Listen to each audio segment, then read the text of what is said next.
Here we go. Welcome.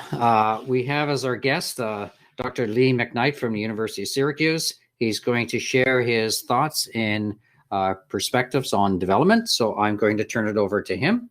Over to you, Lee. Well, thank you so much, Glenn and Alfredo, and I'm so pleased to be here with all of you students of internet governance. It's such a critical topic. As noted, I'll be talking about development, and as you can see from the very first slide, I'm highlighting and reminding you all, I assume you're familiar somewhat with, at least, or somewhat, some of you are very familiar with the United Nations Sustainable Development Goals. So I'm not going to go into those right yet, but that is kind of the theme for today's lecture and discussion. Next slide, please. All right.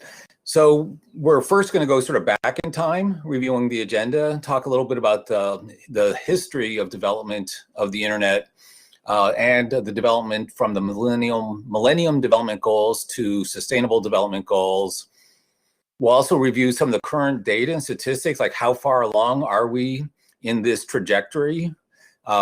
It's to the right on this agenda, we're showing the Aztec calendar. So I'm not actually familiar with what year this is if the Aztecs predicted the plague of 2020 some centuries ago.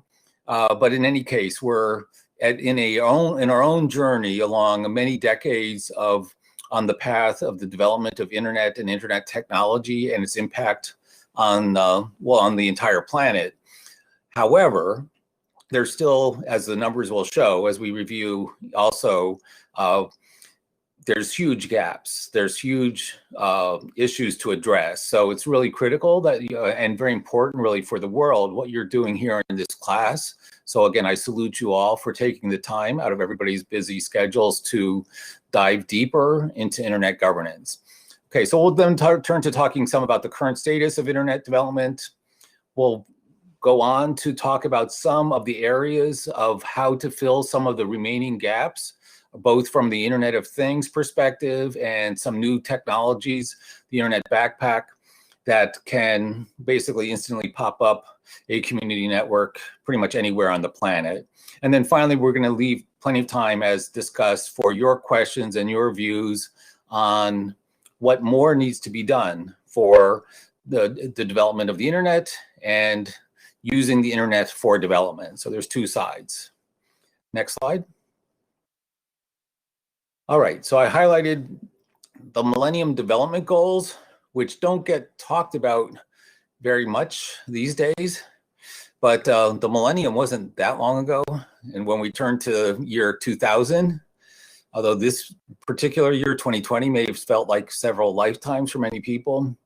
Okay, so just to remind everybody, the United Nations set out a target for the future, trying to eliminate extreme poverty and hunger, achieve primary education worldwide for everyone, gender equality,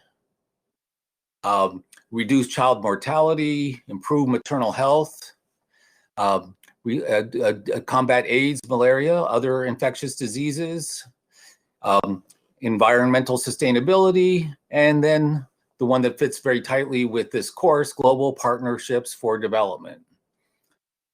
Okay, so we can see already, and where did these come from? This is not something that the United Nations just sort of sprang out of its head on its own. There'd been, years of discussion and debate.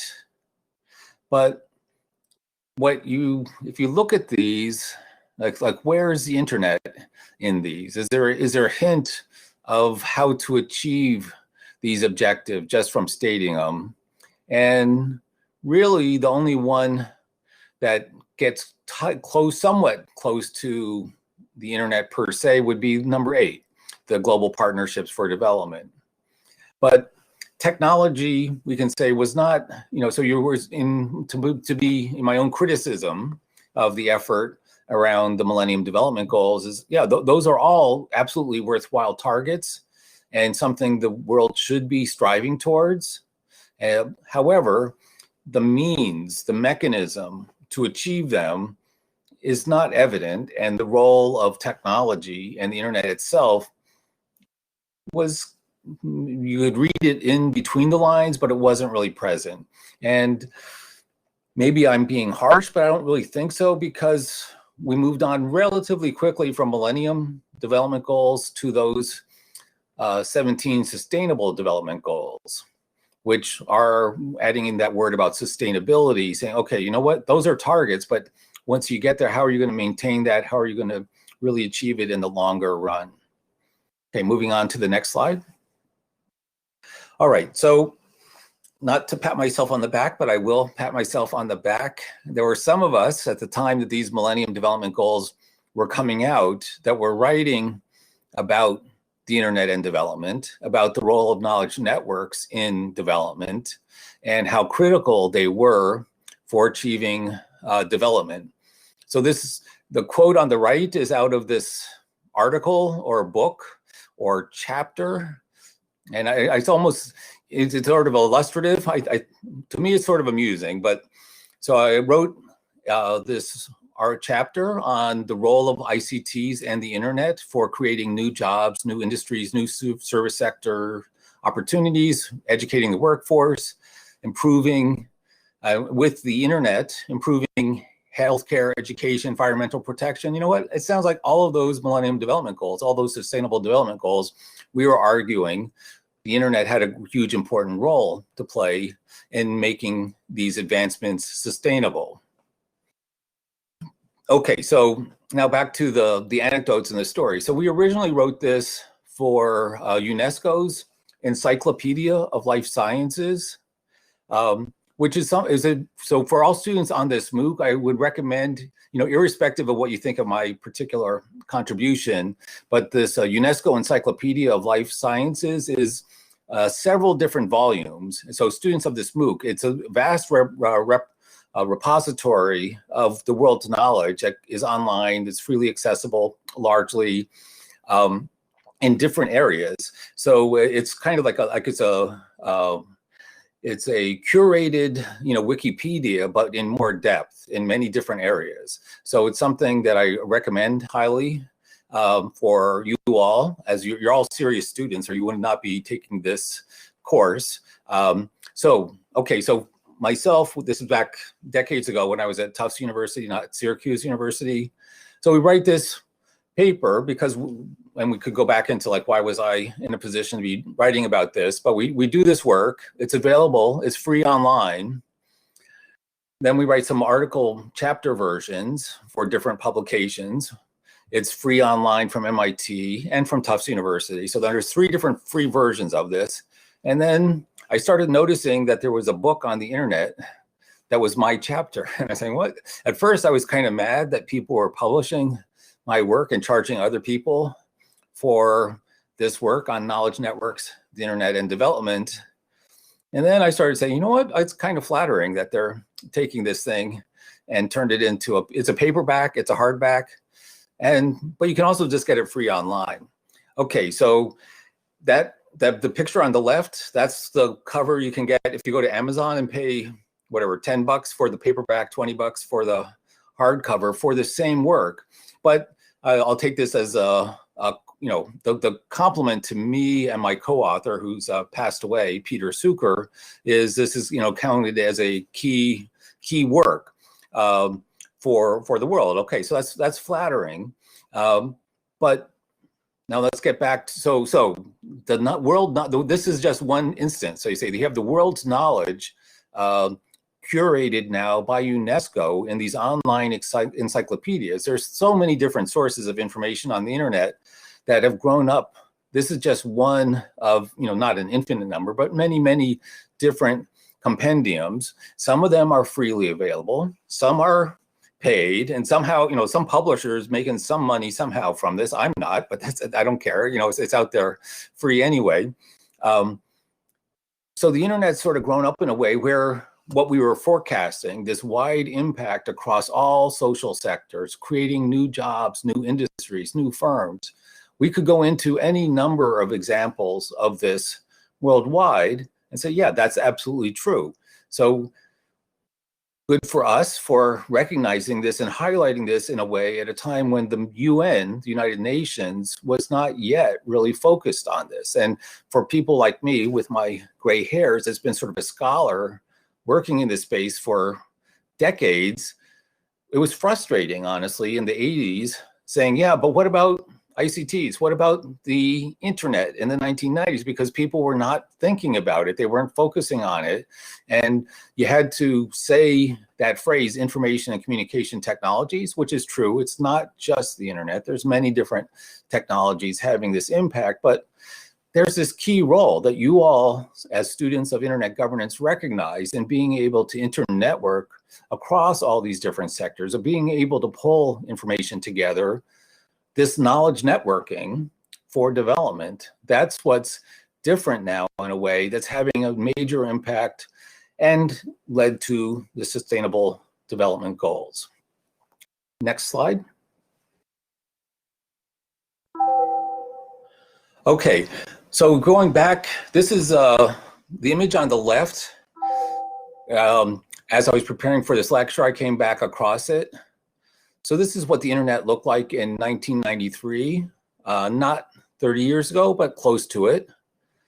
But it was at that time, it was super U.S. centric, very heavily outbound and Western Europe, and then some light flows like to Japan and Australia and a few other places. But the 1993, so this is still just before the commercial internet was launched, which was really the following year. But at that point, it was an academic network, a research network, and was beginning to be used for commercial purposes, but it was still under an acceptable use policy where you really were not supposed to be doing commercial things on the internet. There were commercial firms building out that infrastructure, and there were commercial uses happening, but at that point, it was still the National Science Foundation Network, NSFNet, that was sort of the backbone. So, but it was already clear, something was going on when you have this massive network growing up. But massive, when we talk about massive, let me see, what was it? When the internet at this period went from, up to 45 megabits as like the backbone. Can you imagine that? So nowadays, 45 megabits. That was the whole backbone, for the internet in some of these early years. But so we can sort of look in two directions. Say, well, one, if you've been around this technology as it's evolved, you could recognize that something was happening that was having an impact as more and more people were added to what was increasingly a global network.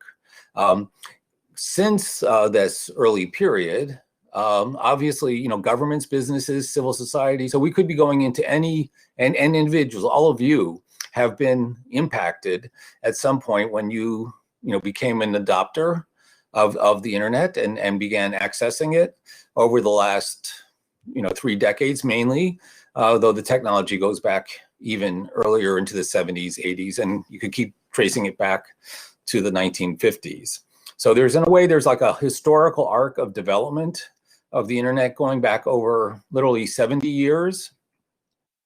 The period in the 1990s was when this, what was largely a research effort, and we have to admit it, it was the US Department of Defense and its Defense Advanced Research Projects Agency, which had been the primary funder of those decades of research into packet switching, into distributed communications, distributed computing networks, which led to sort of this outbreak the year later, the year after this snapshot was taken, of the commercial internet. Okay, by now, of course, whether it's mobile telephony, internet access, social media, we have huge transformations for all kinds of different sectors, for governments worldwide, as the internet becomes increasingly relied upon as a principal means of doing business, of socializing and interacting. So we should first look back just to recognize, the path and the distance we've come. Obviously, there's still a dominance of a lot of US technology companies, but the internet itself is much more than the United States, much more than this kind of inbound, outbound flow from the United States, which it was at that time. Next slide.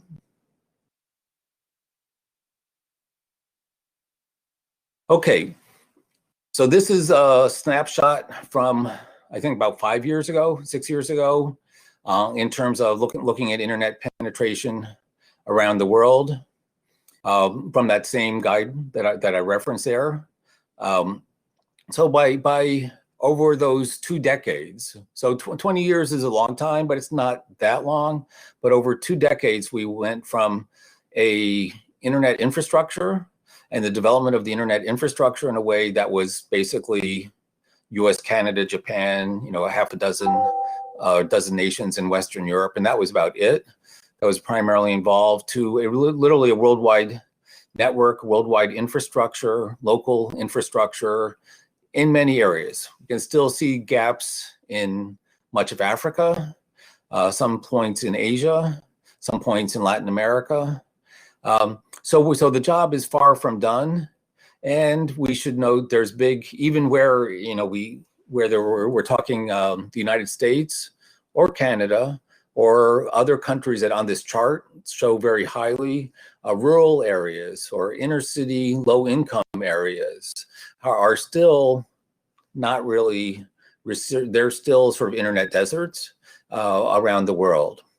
But over that time, as opposed to the period back when in the 1990s, when the Millennium Development Goals were being developed, governments have gotten with the program. Governments understand largely, not universally, of the role of ICTs and the internet in advancing development, and have been focusing on using the internet and access to mobile applications for promotion of business, for commercial innovation, for agriculture, health information, distance learning, mobile money, all kinds of different emergency management of natural disasters.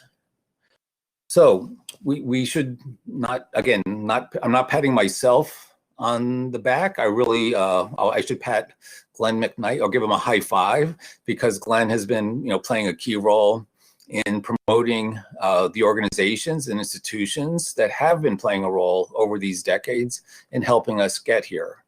So we have come a long way. The internet has made an impact on development, but the job is far from done. Next slide. Okay, so where are we now? And this slide is a quote from an Internet Society publication on sustainable development and the internet. And I think the Internet Society is talking to you. If you're taking this class, pay attention. Okay, so more attention must be paid to the relationship between the internet and sustainable development to ensure that potential gains are maximized. And now, so it's my emphasis, underlining in bold on the next part. All stakeholders share responsibility to work together to develop policies, services, tools, and applications that will bring the benefits of internet access and use to everyone, improving access to health and education, spreading information knowledge, enabling innovation and enterprise, and thereby promoting economic growth, social inclusion, and environmental sustainability.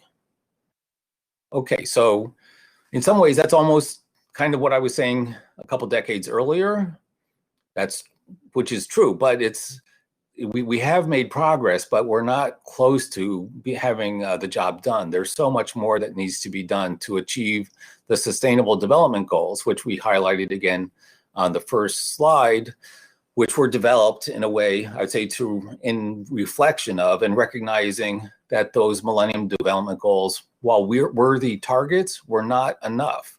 You're not going to sustain a healthy planet, a healthy society, a healthy world with just having those goals without having more specific mechanisms for achieving them. And what is that bold part really about?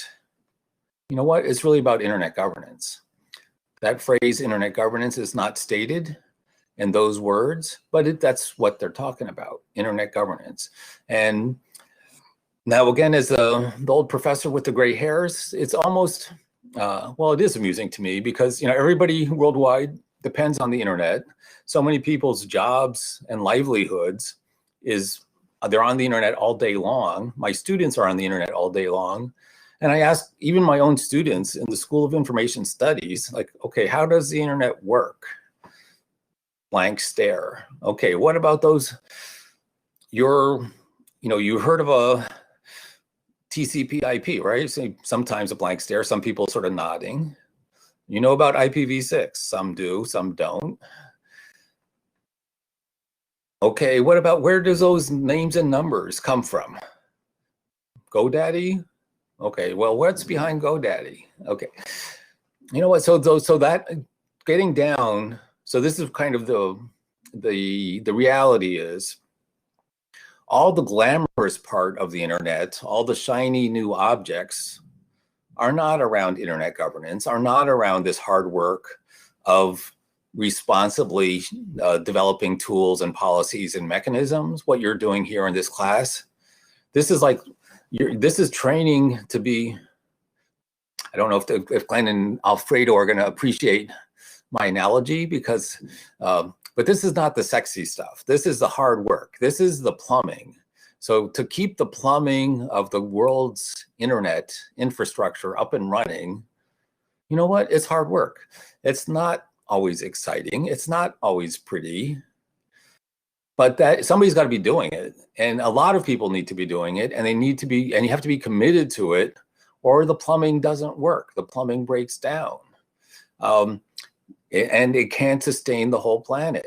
When I really tell people how the internet infrastructure works down to the root zone files, and say, people in a way, so they start getting nervous. But you know what? We all should be nervous, because there's not enough plumbers. There's not enough people like you helping sustain the global internet that are not just trying to make a quick buck. Well, it's fine for some people just to focus on the shiny objects and making money, but somebody's got to be making sure this whole virtual infrastructure of the global internet keeps operating. And not just somebody, but lots of people need to be worrying about it, and need to be worrying about it all around the world. Because wherever you are, there's probably not enough other people doing the same thing as you, that focusing on this or learning about it today. There just aren't. So that's again why I really salute Glenn and Alfredo for their work in developing this virtual school on internet governance, because this is such critical information that needs to be shared worldwide, that needs to be built upon worldwide, because otherwise, well, there's nothing magic about this thing. If you don't keep the plumbing going, if nobody's paying attention, it breaks. Okay, next slide. All right, so where are we right now in 2021 in the development of the internet and the internet's infrastructure? Well, the good news is we're up to around 60% of the planet is online. The bad news is that means 40% of the planet does not have internet access. 40% of 7.8 billion people, what is that? That's a lot of billions of people that have no internet access. As of, these are statistics from 2 months ago, so this is not old data. This is pretty fresh data. Used to, if we look a snapshot 5 years earlier, the gap between number of mobile phone users and internet users was larger. So in that sense, we're closing the gap where most people that have mobile access also have internet access. Also growing rapidly is social media, which is just noteworthy in itself. But in any case, we still have, all of you that are here, so again, you have this important plumbing job, but the reality is, and you know it, many, many people around you do not have access. And for me, just because as an early adopter, since I was a grad student, in the 80s, I've had online internet access, and just like it's hard for me. So for 2/3 of my life, I've been living on the internet, basically, and I've been around for a while.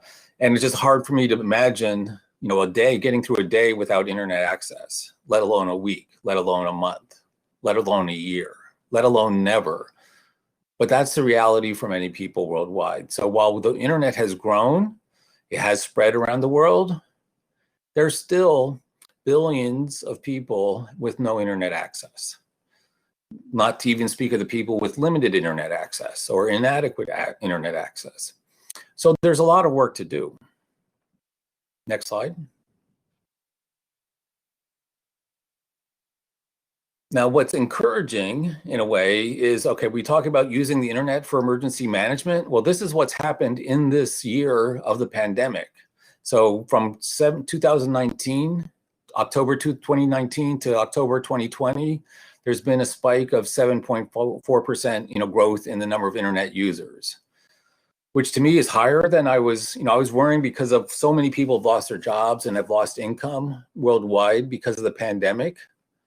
But how do you get through a pandemic? You get online. How can you work? You cannot work if you're not online, basically, in many, many cases. So these statistics to me are actually kind of encouraging and more positive than I anticipated, with over 300 million people joining the internet over the last year. That's a good number. It could always be higher. There's more to be done. But so whether this is in spite of or because of the pandemic, I'm more inclined to suspect it's because of the pandemic. So whether it's not just, and obviously when you're adding 300 million people worldwide, there's not just one new technology or one new policy that's made the difference. It's been many, many different things around the world to contribute to those numbers. But there has been substantial short-term progress, which I'm calling that real-time internet emergency management. Because you know what, how do you get through your day if you're not online in this time? I certainly can't. Okay, next slide. Okay, so I thought I should share this one more slide, and that's sort of done with these current statistics and data on where we stand. So, but when you think about it, so the being use of spending time on the internet, it's almost 7 hours a day. Social media, 2 hours and 2.5 hours. TV, 3.5 hours. Music streaming, 1.5 hours. Video games, a little bit over an hour. So if you add up all those hours, that's 8.5, 11.5, 12 hours, 13.5 hours, 14. People are not sleeping enough. Or maybe some of these numbers are overlapping, or the data is lying. I do have to note that this data comes from a social media marketing company that's pulled these numbers together. So of course they're promoting social media and online use and activities. So I don't quite believe that people are online for one way or another for about 15 hours a day. Well, actually, that would be about every hour, every minute that you're not sleeping, are you online? That's probably an exaggeration, or probably double counting across different categories, which is why I put in the more or less believable, but also as a hint of course, the problems of misinformation, disinformation. So this is just to be realistic in this pandemic period and in this period of turbulence in the United States around what's true and what's imported false information. Or homegrown false information, or intentional manipulation of different populations. So let's be honest, this is not all good news. People can be consuming way more information, which is not truly information. It can be lies and falsities, and it can turn into anti-vaxxer movements or fuel hate and increase racial disparities and gender discrimination, and many of the things that we want. And through the Sustainable Development Goals, we hope the internet would be combating, we can actually recognize are being propagated through the internet and accelerated in their reach and having a wider impact, wider negative impact because of the rate and process now available to spread lies.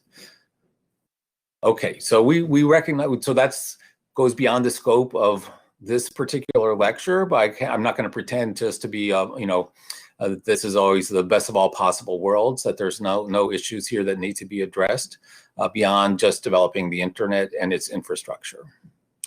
Next slide.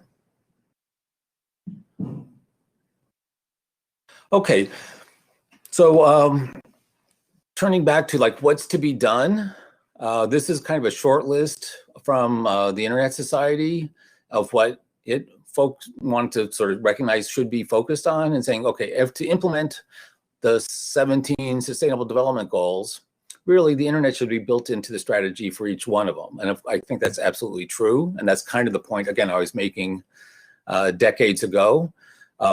So we're not going to get there without the internet. And we're not going to, where the internet as part of the strategy for achieving any of those objectives needs to be thought about up front. I've had discussions like this, even with like the Gates Foundation. You would think the Bill and Melinda Gates Foundation would sort of recognize this, but they don't, to be blunt. They still kind of focus in, you can put on blinders and not recognize how critical the internet is to achieving pretty much anything these days, and try to think in things in isolation without recognizing the need for that internet plumbing to achieve the objectives. Okay, the next aspect that the Internet Society highlights is a monitoring of progress towards the Sustainable Development Goals via the internet. Okay, again, how are you going to, you can't really monitor them without this kind of infrastructure of the internet. That's clear to me and probably to all of you, or you wouldn't be students of internet governance. And then the data analytics, both on the Sustainable Development Goals itself and on the internet's progress. So we've just presented some data on the development of the global internet in short form. But for each of those Sustainable Development Goals, if we had another whole course, we could go into each of them into much more depth and, assess the level, the degree of progress and the specific role and impact of the internet, or what's the gaps are, what needs to be done, or where the internet might help further. So that's all further work that needs to be done by you. Finally, and specifically here, sustainable multi-stakeholder approaches, because going back to what that prior quote highlighted, and what I said before about your not so glamorous focus on the plumbing of the internet, if we don't have a sustainable approach to maintain these dialogues across different stakeholder sectors, the internet just doesn't function. It just doesn't. It requires, governments can't keep this thing going by themselves. Private sector can't keep it going by themselves. Civil society, technical community can't either. So ultimately, exactly what you're working on is so critical for the world. Next slide. Okay, the ITU has a slightly longer list for sustainable development, which is also a pretty good list.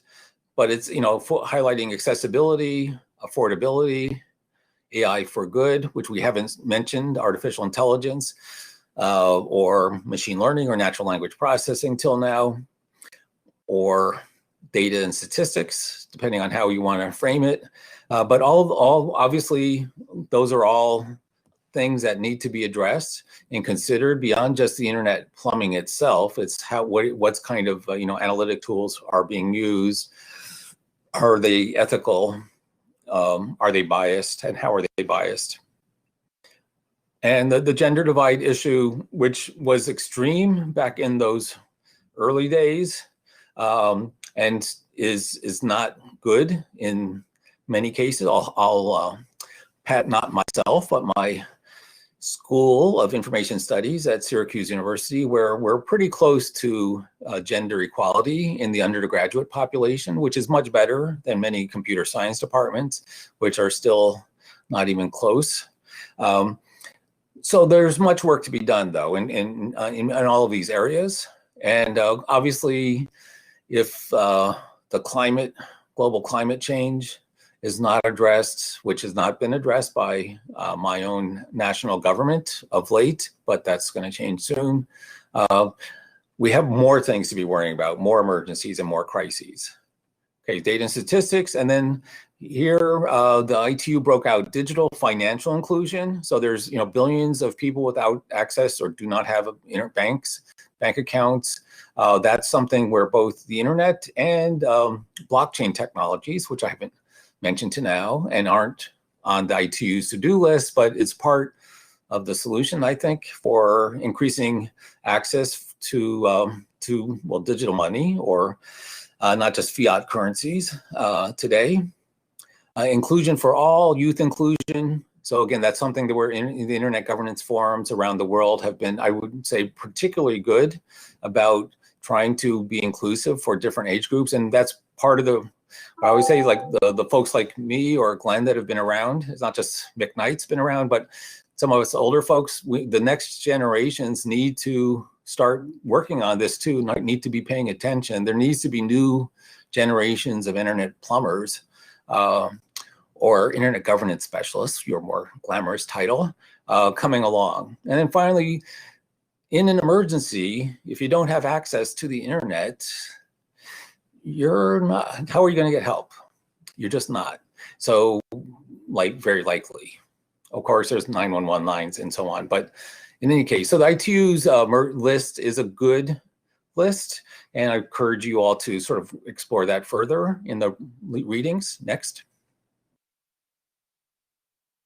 Okay, now I want to get in our time to two specific examples of sort of how do we fill the further gaps? There's still, if we just project ahead with that 7.4% growth last year, if there's another 7% growth in 2021, we brought the numbers of people off the internet down to, it's still over a third of the planet, but we're making progress in this period. So this is sort of the good news side, is we're making progress. However, there's still huge gaps. So I want to highlight this one particular IoT protocol. The IEEE developed LoRaWAN, or long range, low power, wide area networks. And a particular company and association that's been developing it. So while we've been talking about the internet just over the last few years, when did this start? Like 5 years ago. So it took decades for the internet to grow, like we're talking about, and these numbers are not close to it. But in just 5 years, the Things Network has grown from a startup community in Amsterdam to 150 countries. Over 120, nearly 130,000 developers, 16,660 gateways. Glenn, could you click on the Things Network link there? Is that to go to the Things Network site? Is that possible? No, we can't. But I've shared the link in the. Okay, all right. Well, so if you go to that.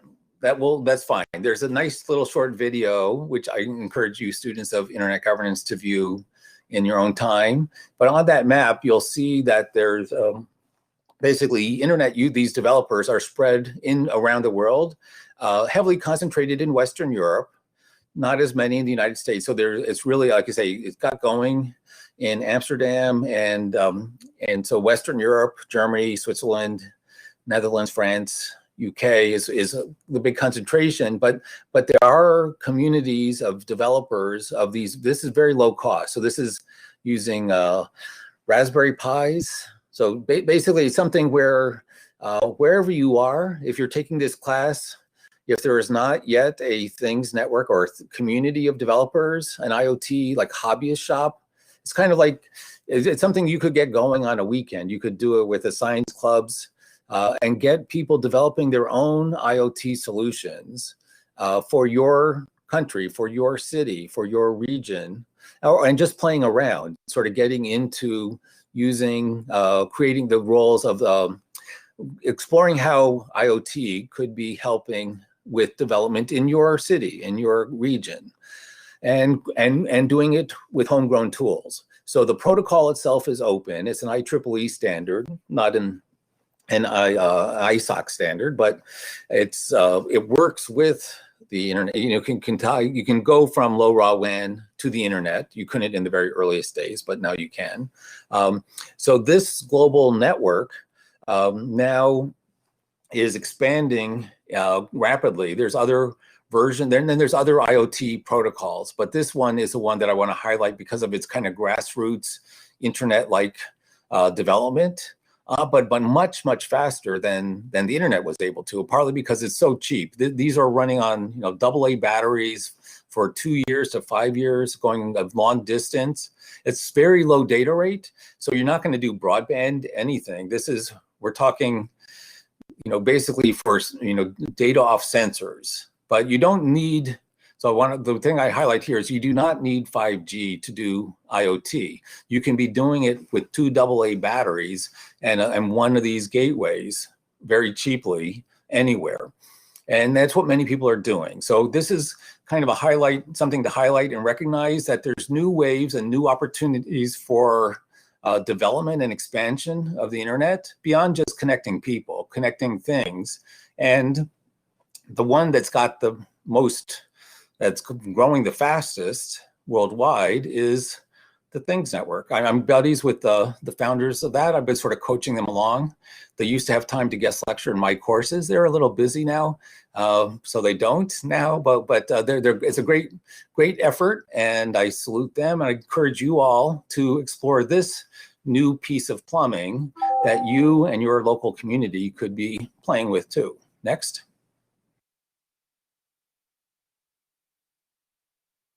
Okay, so speaking of plumbing and dropping internet infrastructure anywhere, this is the Internet Backpack, which is also a microgrid or a mini microgrid. So it comes with a foldable solar panel, comes with a battery, and was designed for, let's say, worst case scenario, survival as a service. So no matter what, you could connect to the internet and set up for up to 25 users, up to 250 things from one pack. It's currently in about a dozen countries, ranging from, many different countries in Latin America, Africa, and Canada, the United States, Australia as well. So it's still early. I should note my financial conflict of interest in talking about this, and I'm a co-inventor of the Internet Backpack and am on the board of directors of the company that makes them. So I'm not trying to sell them, but if you're talking about filling in the gaps, having something that can literally be dropped anywhere and immediately access the internet is, I think, part of the solution because of just how rapidly this can be deployed and set up.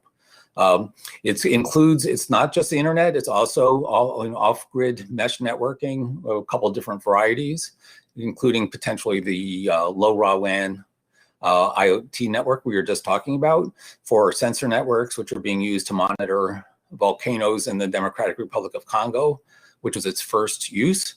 But there's many other things that can be done, whether for education or emergency and for development.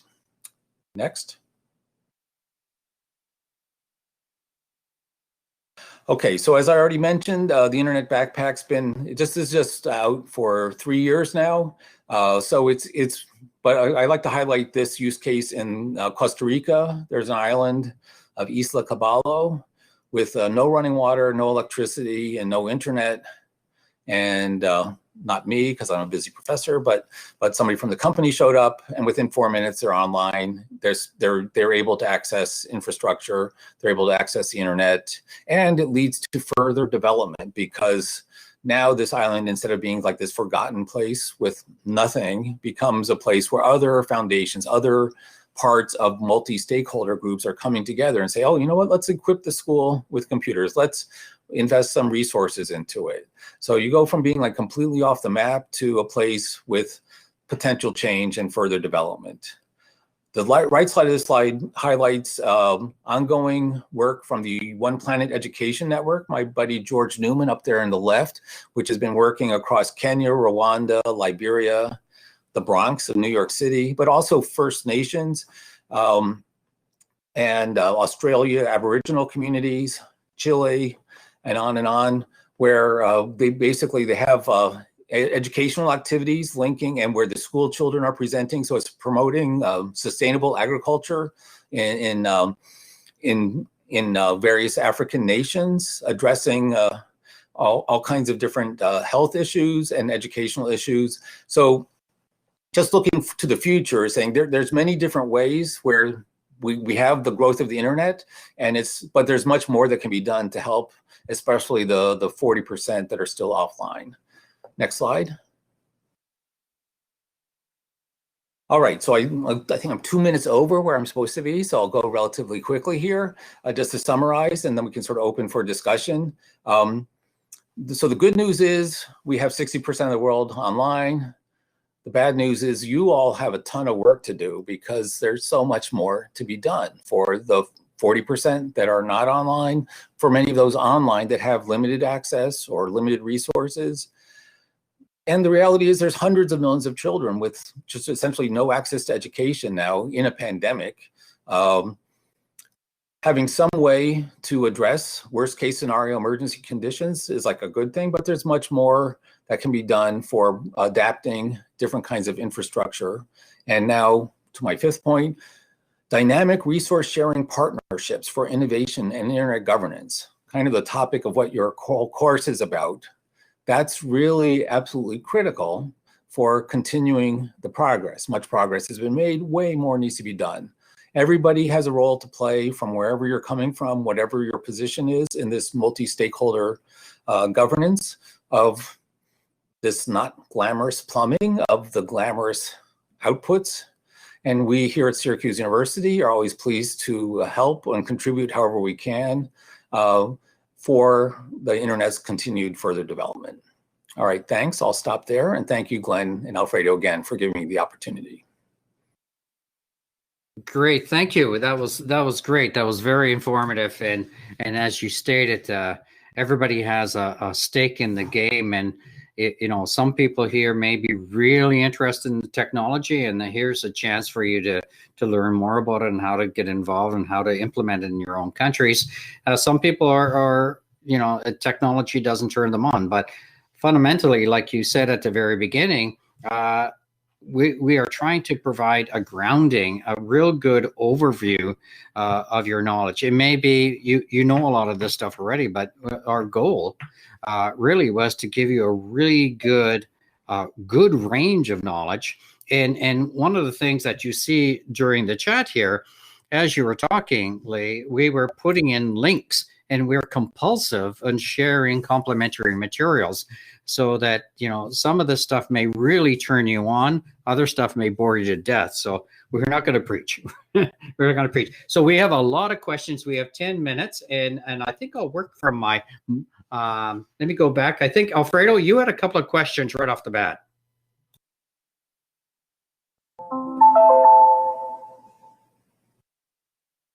Alfredo?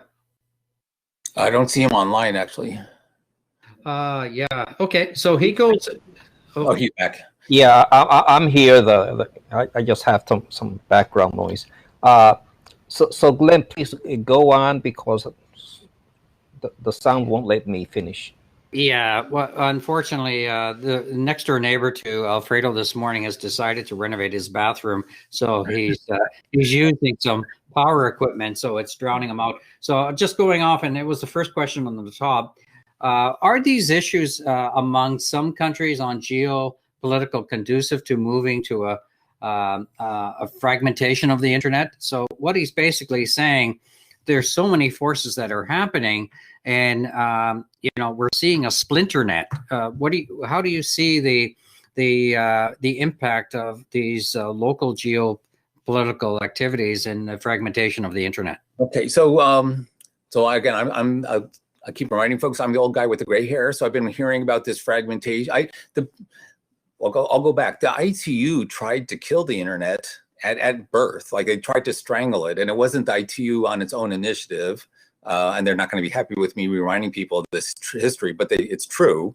The EU tried to kill it. The Japanese government tried to kill it. And behind that was the traditional telcos, and behind them were their investors. So the traditional telco people have been trying to kill this thing since it was just a research. The DoD tried to kill it multiple times. So I'm not. I'm not that worried about the fragmentation or the various death threats, because I've seen the internet and the power of internetworking sort of overcome. Basically, there's a certain inexorable logic. You say, yes, you can take this internet technology and the openness of it and then apply it in your own private walled garden, like China's done behind its, and many other countries have. But if you don't stay connected at some level into this kind of amazing innovation engine, you're cutting yourself off from the future. So yes, there will be continuing fragmentation. Yes, there will be continuing death threats, and they're not going to be able to kill it.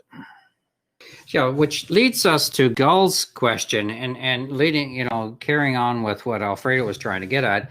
So where do you see the relationship between these government programs and internet users, the adoption and others? Well, are we talking about any particular country or worldwide? What are we? Yeah, we're seeing a variance from country to country. Like we saw Estonia being one of the leaders in a very tiny little country, but wow, they have some really their members of parliament have been leaders in adoption, and there's great research coming out of Estonia. Yeah, absolutely. So again, the there's nothing inevitable about a country's trajectory. So I'm just seeing my own, the city of Syracuse was such a mess for a long time. It's now it has a capable mayor. Now things are happening. Now it's getting smart city recognition. So political leadership and good governance can make a huge difference, and it can impact GDP growth, local growth of opportunities. So you can basically make your region, your country, your city a leader. That's possible still today, and it's not inevitable. Basically, but it does take that kind of good governance and strong leadership to make a difference. But that alone is not enough if it doesn't have sort of the buy-in from the whole community. So I expect which countries are managing. Well, just a slight example, Barbados, where I'm interacting with the government of Barbados and advising them on some things. Okay, you know what? They're taking in basically remote work tourists, but they're doing such a good job at it that the COVID rate is still very low. So you can go live on the beach and work from Canada, do your Canadian job or US job or wherever on the beach in Barbados now because of the internet in a way that you couldn't. And so that's going to help them recover faster from the economic loss, and be a better economic balance than just relying on tourists again. So I think you're going to see this differentiation between countries and there's a very capable, not just my colleague friend who's the advisor to the prime minister, that prime minister is a really smart woman. So you have smart, capable leadership that can make judgment calls, whether it's Estonia, Barbados, anywhere, and you will make a difference, and you will help your people, your citizens, and you will grow internet access and have a better economy, better healthcare. Everything is possible if one has the right mix or combination of factors. So that actually lends me thinking back to what President Kennedy said back in the early 60s, that he had a vision of landing a man or a person on the moon. So do we need political leaders, people with vision of setting a stake in the ground within 10 years, we're going to do X, Y, Z. Do you think we need more political will? Yeah, well, absolutely. Well, again, the Sustainable Development Goals are worthy goals for the planet, but you say, why are we only 60%? Why are there still 40% of the planet without access? So that's kind of difficult for one nation's political leaders to people can talk about climate change for the world, but they're, who's electing them? It's their local political leaders. So, or local citizens. So there's kind of this challenge in gaining the right perspective, because this is ultimately, it is a global infrastructure. We are talking about global internet governance as well as national and local internet governance. So I definitely think better political leadership can make a huge difference. The United Nations Internet Governance Forum people have been trying to kill that too from its birth, and not succeeding. And it seems to be getting stronger too over time, in spite of this pandemic. So I think we can see that political leadership can make a big difference, but it's a complicated story of between both local, national, and global political leadership. I think we need it at all levels.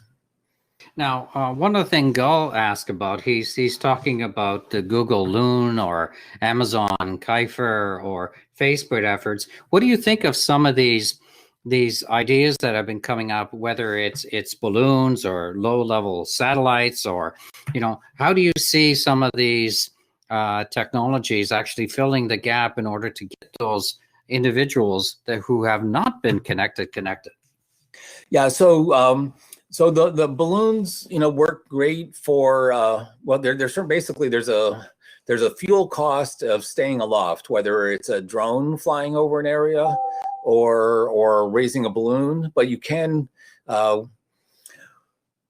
we've all done it. I'll admit I've done it. If you turn on your cell phone when a plane's at low altitude, you can be connecting to networks in a way, so you're getting over a wider area. So the physics of the balloons works well. Whether the economics work well is another question. For the low orbit satellite systems, again, I'm the old guy with gray hairs that was writing a doctoral work also on satellite communications in the 80s. So there's way more satellite projects always announced than ever get built or launched. Elon's 13,000 or whatever low Earth orbit satellite number is a number which I was skeptical of from the beginning. Now we have the reaction from astronomers and others, just with a few hundred that are up there already. But in principle, and the FCC's just allocated spectrum, and now the FCC's subsidizing Elon Musk. I don't think he needs free money, but they just gave him $1 billion, I think, for supporting his low Earth orbit. So that technology, if in principle, if you have the satellites low enough and the launch is cheap enough, you've changed the economics and you can bring sort of broadband internet to more regions. But now you still need some way to sort of access it locally. So now you need the receivers on the ground. You're not going to pick up Elon's satellite just with your cell phone. You're going to need some other piece of equipment and some other ground terminal. So I think low Earth orbit satellites are very promising and are part of the solution. But it's all there's no one magic bullet in any of these technologies. Great. I don't have COVID. I just have a cough. This has been great. I think, we can go on for another hour or more, and especially diving into what technologies are working and what promises they have versus, sales pitch, right? Mm-hmm.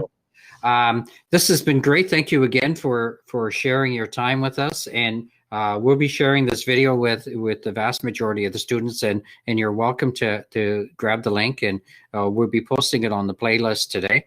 And again, have a great holiday, and to everybody that's online today, have a great relaxing holiday, and we'll see you at the next call, which is next Monday. Thank you again. Thank you all, and you all keep working on the plumbing. Okay, will do. Thank you. Yep. Okay, bye-bye. Bye.